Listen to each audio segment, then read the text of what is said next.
Welcome back to the Sherwood Urban Farm. Today we're going to have a garden tour.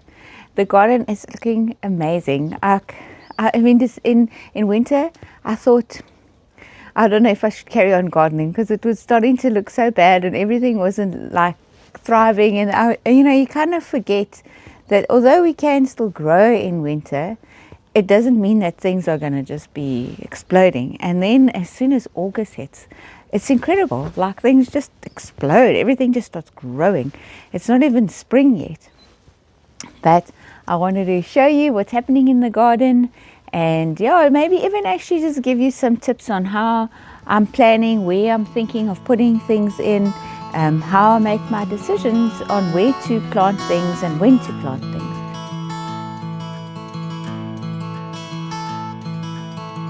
We'll start here with my in-ground beds. Just actually 2 days ago, I planted out my baby marrow. I was actually surprised that they even germinated because I've not had a very good germination rate with seeds of baby marrows. Last year I also planted them here and they didn't do well, but I'm going to give them a go again because actually I've got nowhere else to put them because they just get so big. I'm even thinking I might not have planted them far enough apart. I think, I did about 30 centimeters. I think they actually need about 40. I still have this space open here. And then at the end of each bed, I put in a kale plant. It's, I bought those seedlings and they've been in the greenhouse, and I need space in the greenhouse because my other stuff is all like needing space. And so I needed to stick it in somewhere. And so I put them at the ends of each bed. I'm hoping that they're not going to be too overshadowed by the baby marrow. Maybe they will grow up higher. We'll see. We're not big kale people. I've told you this before. But where I do have the kale is for the animals. They just absolutely love kale. And then in these 2 beds, I have potatoes.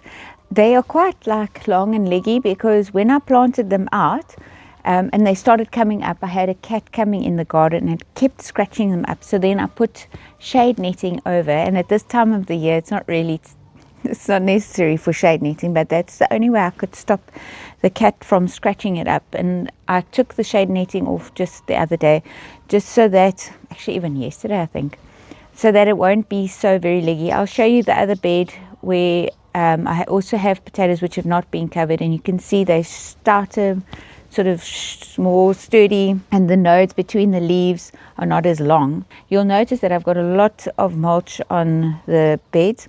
These 2 beds, well, half of this bed, it was the leaves and the vines of the sweet potato, which I mowed over with the lawnmower, and it chopped it up nice and finely because to put it in the compost heap is such a pain.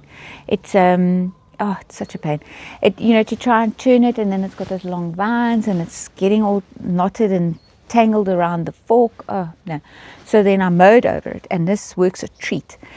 And I'm planning to just keep like adding wads of mulch on all my beds because summer's coming. I mean, it's drizzling now. This is the first rain we've had for over a month. So it has already been dry, but at least my tanks were full. They're about half now.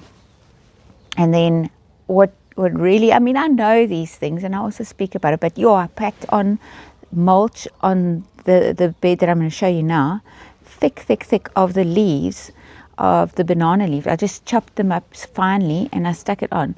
And that bed stayed wet for ages. So it really makes such a difference. And then when I moved it away, there were earthworms. There's so much soil life underneath there. So that's what I'm going to do. I don't think I've packed it on thick enough. And then it would dry out. But now I'm going to really lay it on thick. So this is the bed I'm talking about. You can see the difference even in the quantity of the leaves and how short the potato plants are. This is sort of my little experiment. I will probably do a video on it when I harvest these potatoes, just to see. So I don't know if you're familiar with the Ruth Stout method, but she would have used straw.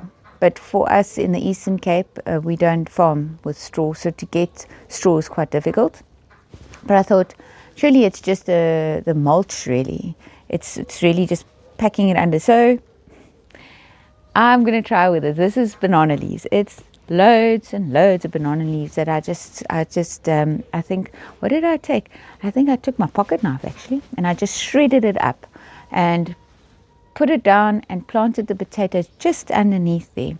Some of them didn't germinate. Oh, not germinate. They didn't sprout because the sun wasn't on that side at the time.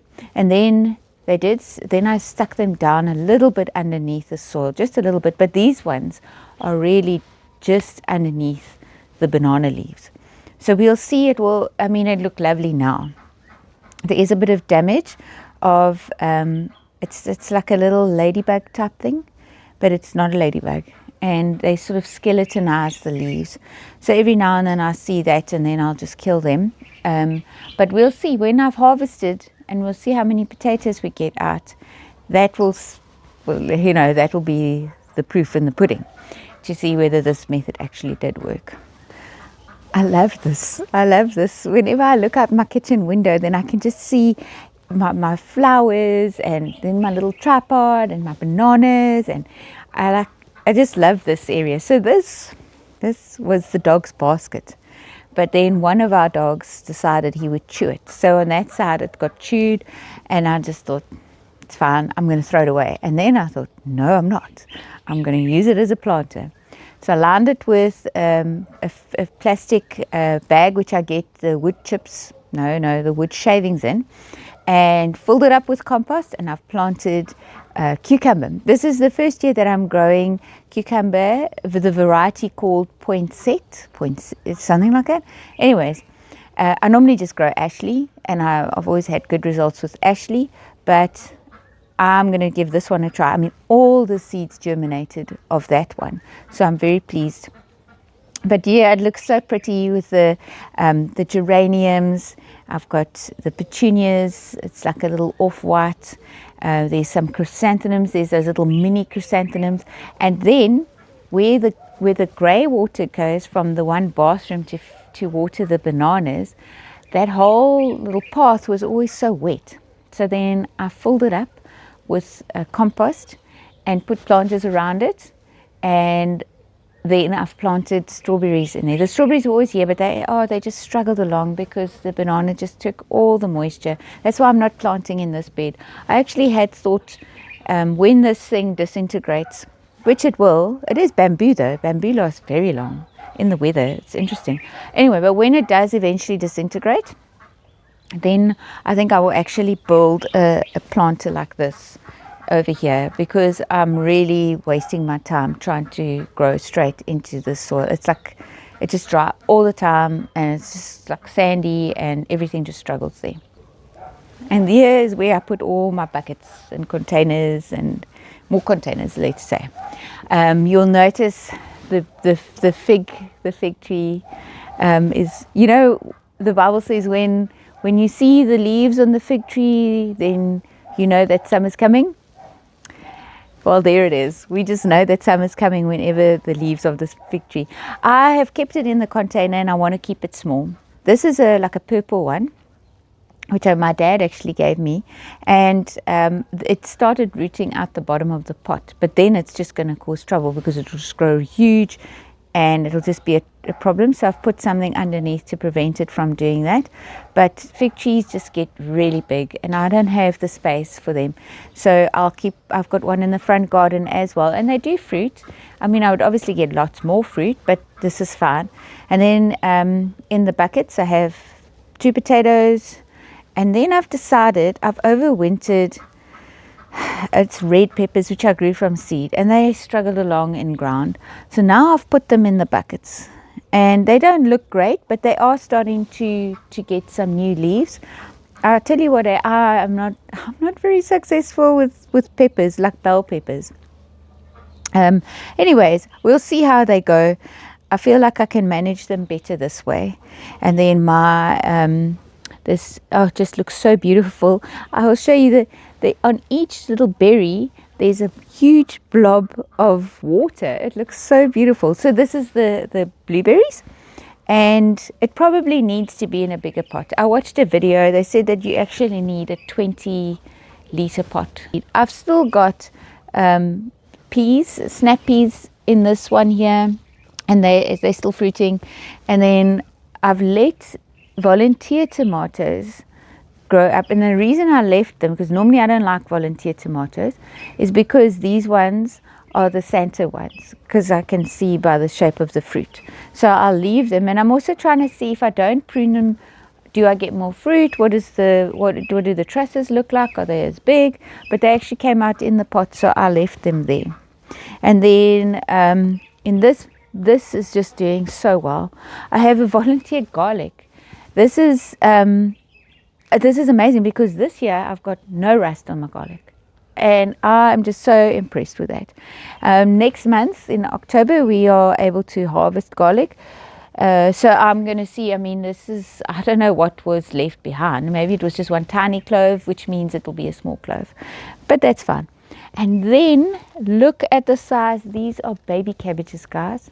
I thought I will never get this again, because last year when I did the in-ground beds, I changed from in-ground to those beds.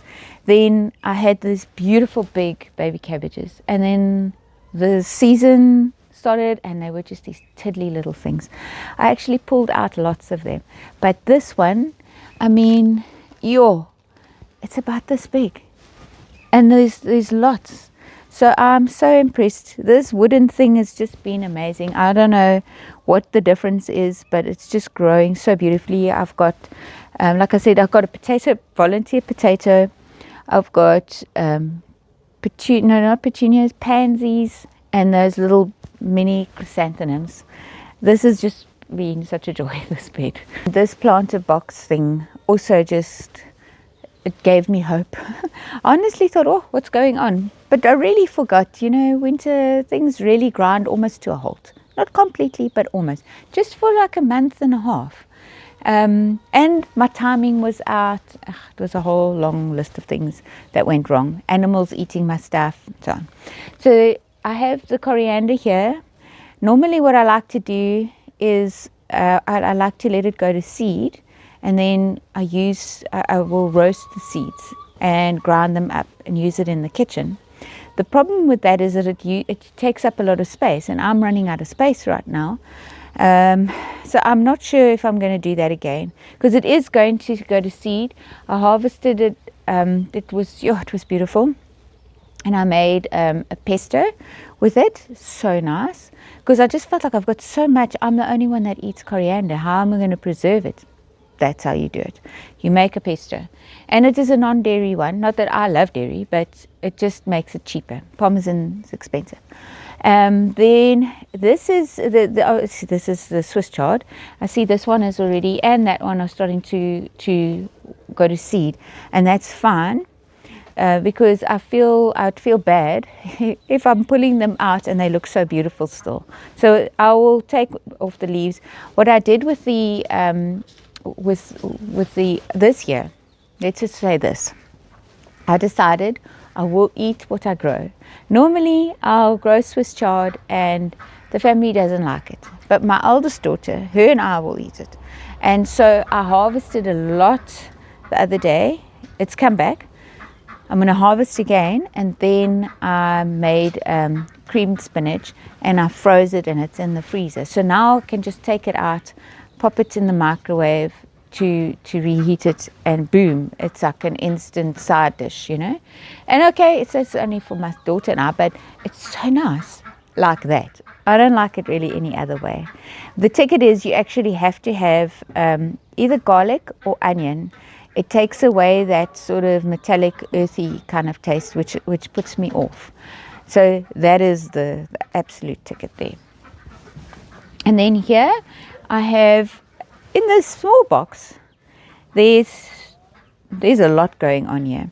I had pruned this, and then it came back. This is the kale, the black Tuscan kale, but then it just started dying. So I'll pull that out. Well, I'll just cut the stem off, because I don't think it's going to do anything.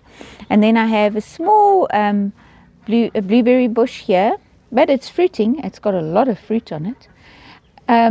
I'm hoping it will send out some more shoots and grow a bit better. There's a volunteer tomato, of which is the Santa variety, so I left it, and I'll just leave it as well. These 3 plants I'm not going to prune. Here's the black Tuscan kale, and did I say strawberries? Strawberries and a pansy, just all stuck in here. I'm thinking diversity. That's what I'm thinking. So this is looking a bit peculiar because the climbing frame thing is now falling forward because of the weight of the peas. You can see how many peas are on here. It's looking amazing. This is the blue shelling pea, and then underneath I have beetroot. I love golden globe beetroot because it doesn't mess. It's not on your clothes, your plate is not full of the juice and everything. And then in the middle I got onions. I don't normally grow onions at this time of the year, but at Merlin they're selling them. This is, I'll have to put the name of this variety. It's not one that I've ever grown before, but it's an intermediate day. I prefer normally a short day variety like Australian brown. No, not Australian brown, Texas grano. That is a short day. Australian brown is a long day, and we don't, I need the things to bulb in a short day. But this is an intermediate variety. They're looking grand. I'll see how it goes. And maybe this is, actually, when I did that video of the Hilay's garden, and she had, in summer she had grown onions, that gave me the brainwave. And why does Merlin stock them if you can't actually grow them? Surely they wouldn't be that nasty. I mean, they supply commercial farmers, so I'm sure it's fine. This is also so pretty for me underneath the lemon tree. The lemon tree is just like styling here. After its heavy prune, I'm going to have to prune it again. It's just shooting out all new growth. It's fruiting. It's doing great. But this is so pretty. This is a Sylvia. Look at these flowers. And then I've got a maiden, I think it's a maidenhair fern or something, and a comfrey in the back there. And on the ground, there's a ground cover. I've got oregano, however way you pronounce it. And then there's all the volunteer nasturtiums. But it just looks so pretty underneath here. I suppose it's also with this fern, it just gives you, I don't know, fern vibes. So nice. First glance, you think, this bed is looking terrible. But these are the snap peas that are meant to come out. I will take them out shortly. There is a second sowing of snap peas coming through. I don't expect them to do as well because the temperatures are getting warmer and they don't particularly like that. I've planted in my Heinz tomatoes. They are, as far as I know, they are determinate. So I certainly hope so. If they're indeterminate, I've got a problem. And then in between the tomatoes, I've got spring onions. I'm trying to maximize all my space here. I'm figuring by the time the tomato plants get really big, the spring onions will be out anyways. And then there's a marigold. And I mean, I actually bought these marigolds. They usually come up as weeds everywhere in the garden. But this is it's a double petaled one. It's just so pretty. And I love the color. It's quite a reddish kind of color. Velvety almost. Very pretty. And then there's pansies. There's still my volunteer overwintered eggplant.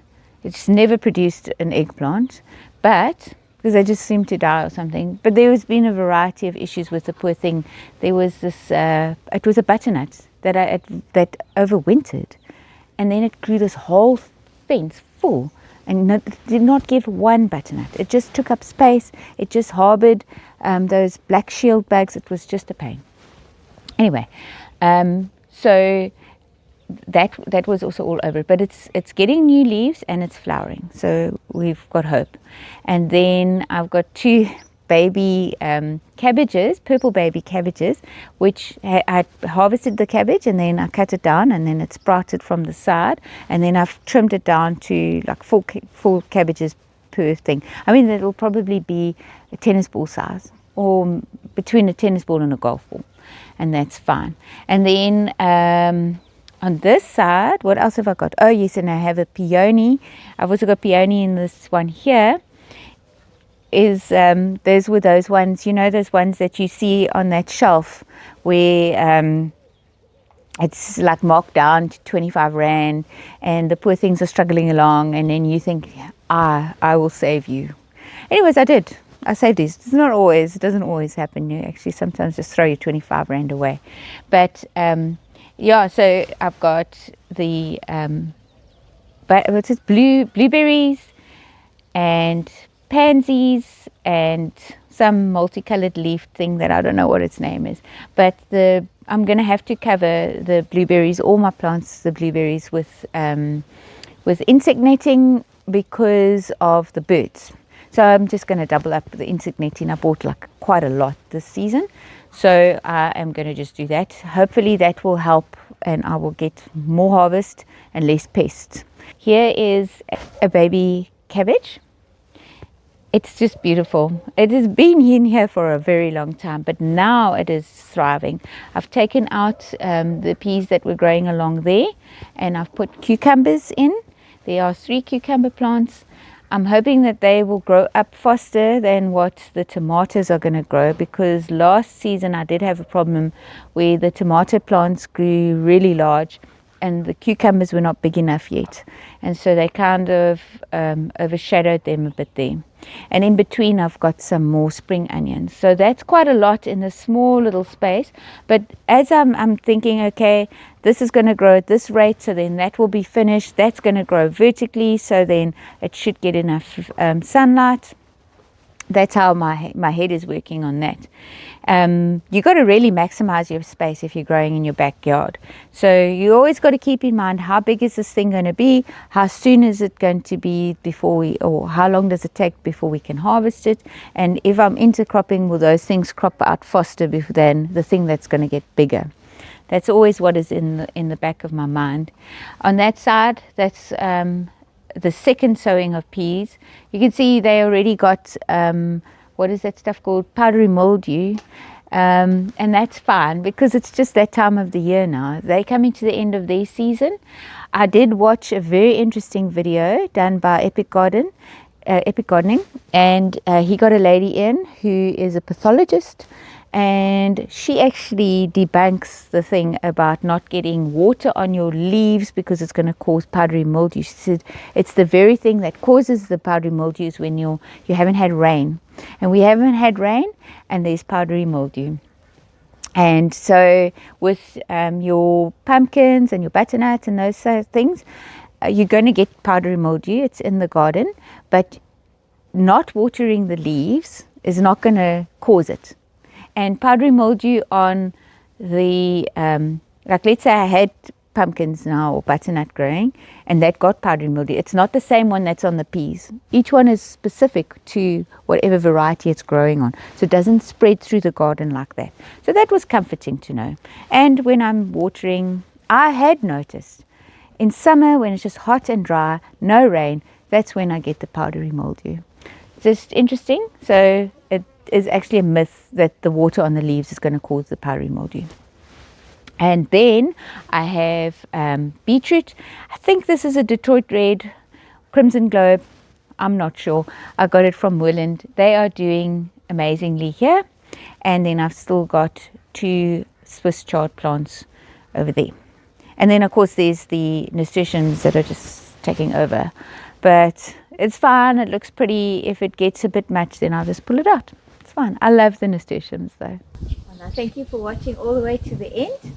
And if you like what you saw, please give it a thumbs up and subscribe and share with your friends. And I hope you have a wonderful day further, and I'll see you in the next video.